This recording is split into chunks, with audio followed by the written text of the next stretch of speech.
Nessa videoaula e nas videoaulas que se seguem a essa, nós vamos falar sobre os mecanismos de defesa das plantas contra os agentes agressores que se encontram no meio onde ela se desenvolve. E para isso nós vamos responder uma pergunta bastante simples. Como que os animais e as plantas lidam com as adversidades do meio? Quando nós pensamos nos animais, quando as condições do meio não são favoráveis a ele, seja qual for essa condição do meio, os animais simplesmente saem daquele meio que é inóspito a eles. Por quê? Porque eles têm um mecanismo de movimentação. Eles têm a habilidade de se locomoverem. E esse foi um dos grandes fatores do próprio homem, nos seus primórdios, a se espalhar pelo globo terrestre. Então, tanto o homem quanto os animais, quando as condições são adversas, eles saem daquele local e buscam um local de maior conforto. E as plantas? No caso das plantas, quando as condições são adversas, elas não têm o que fazer. Elas permanecem naquele local. Seja ele qual for fator que seja adverso, não importa. Temperatura, fogo, excesso de água, falta de água, ataque de patógenos, não importa. Pelo fato das plantas serem sésseis, delas não conseguirem se translocar de um ponto para outro,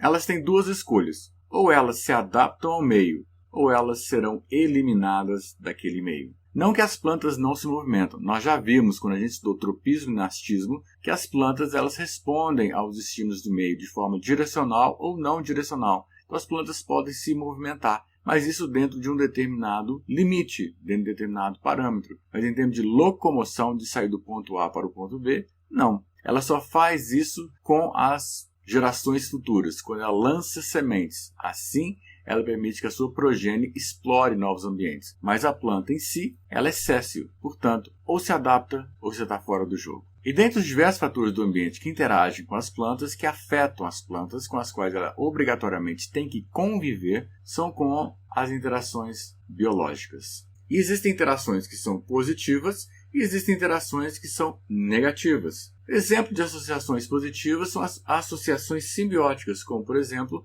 a FBN, a fixação biológica de nitrogênio, que nós já estudamos quando a gente estudou o metabolismo do nitrogênio no módulo 2 da disciplina. Mas também existem as interações com as micorrizas, que nós já mencionamos quando a gente falou de interações positivas com as micorrizas, que são fungos endo- e ectomicorrízicos, que aumentam o volume de solo explorado. E um outro exemplo de interação positiva são com os insetos polinizadores, que eles permitem a perpetuação da espécie, no caso de plantas que são alógamas. Mas também existem as interações negativas. E quando a gente fala de interação negativa, nós estamos falando de fitopatógenos. Sejam eles fungos, bactérias, vírus, nematóides, viróides, não importa. Eles têm uma intenção negativa com relação à planta. Eles vão utilizar a planta como um meio por onde eles vão se propagar e vão se beneficiar, sem trazer nenhum benefício para a própria planta. E nós também temos os herbívoros, que vão literalmente se alimentar das plantas, destruir as plantas. E isso é um tipo de interações biológicas negativas com as plantas. E como que as plantas então lidam com a sua imobilidade? Primeira coisa, ela tem que perceber os sinais do meio onde se encontra, para depois então, percebendo esses sinais, elas apresentarem uma resposta específica àquele sinal percebido. E que sinais são esses do meio? Nós temos vários, e nós já estudamos alguns deles. Excesso de água, falta de água. Excesso de luz, falta de luz. A qualidade da luz, fitopatógenos, herbivoria,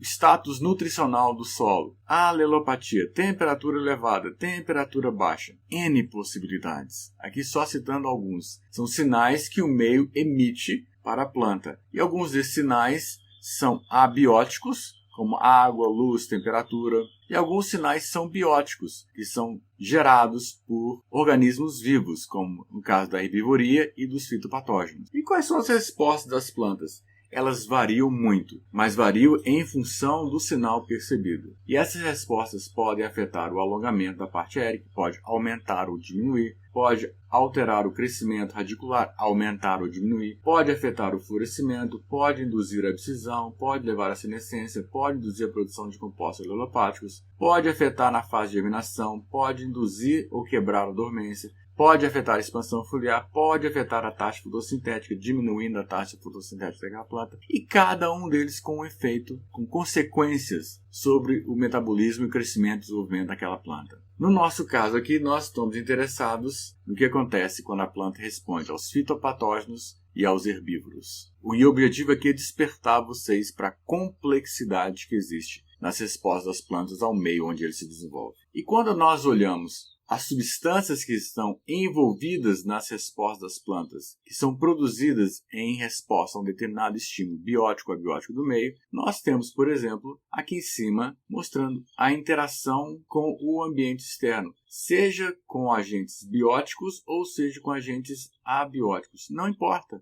E isso vai levar a uma resposta no metabolismo primário da planta. Pode afetar o crescimento, pode afetar a fotossíntese e por aí afora vai. E intermediando os dois, como sinalizador de resposta do metabolismo primário a essas interações com o meio ambiente, estão os metabólitos secundários, que nós já tivemos uma aula sobre metabolismo secundário das plantas. Nós temos aquelas 3 classes principais: os compostos fenólicos, os terpenoides e os alcaloides. Eles fazem a ponte de resposta da planta aos estímulos do meio com o metabolismo primário das plantas. E quando a gente pensa na planta, no ambiente onde ele se encontra, seja um ambiente natural, num cerrado, numa floresta amazônica, nos campos, na Mata Atlântica, não importa. Ou seja, no ambiente artificial manipulado para o homem com objetivo, seja uma pequena horta, seja uma monocultura de soja, seja uma produção de cacau, seja na produção de eucalipto, seja na produção de milho,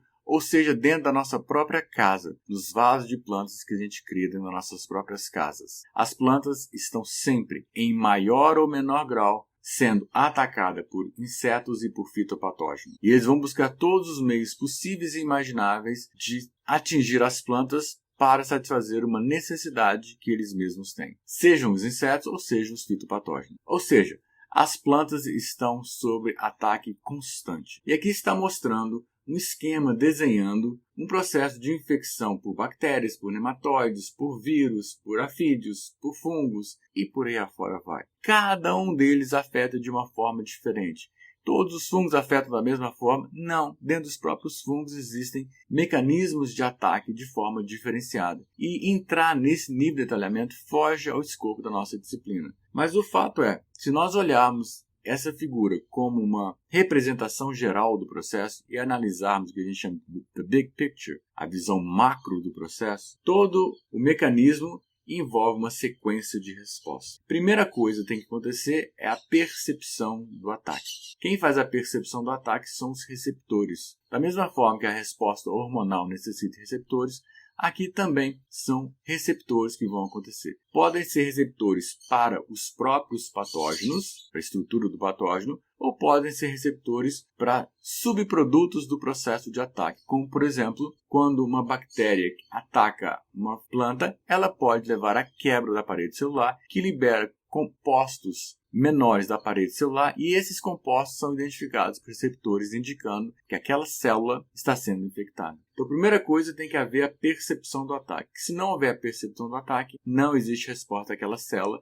e ela vai ser infectada por um determinado patógeno. Uma vez percebido o sinal, nós passamos para a via de transdução de sinais, ou seja, são aquelas cascatas de evento que vão levar a uma resposta final, que é a nossa resposta de defesa propriamente dita. E aqui nós entramos em outra dimensão. Nós temos mecanismos que vão atuar diretamente sobre o patógeno ou vão levar à expressão de genes que vão ser responsáveis pela defesa. Mas existem disciplinas específicas que tratam justamente disso. Foge aqui a nossa disciplina, esse nível de detalhamento. Mas o fato é que para uma célula responder a um processo de infecção, no caso aqui falando de patógenos, nós temos que ter a percepção do ataque, uma via de transdução de sinais, para termos depois a resposta propriamente dita àquele processo infeccioso. Basicamente era isso que nós tínhamos para passar para vocês nessa videoaula e nos vemos na nossa próxima videoaula. Até a próxima!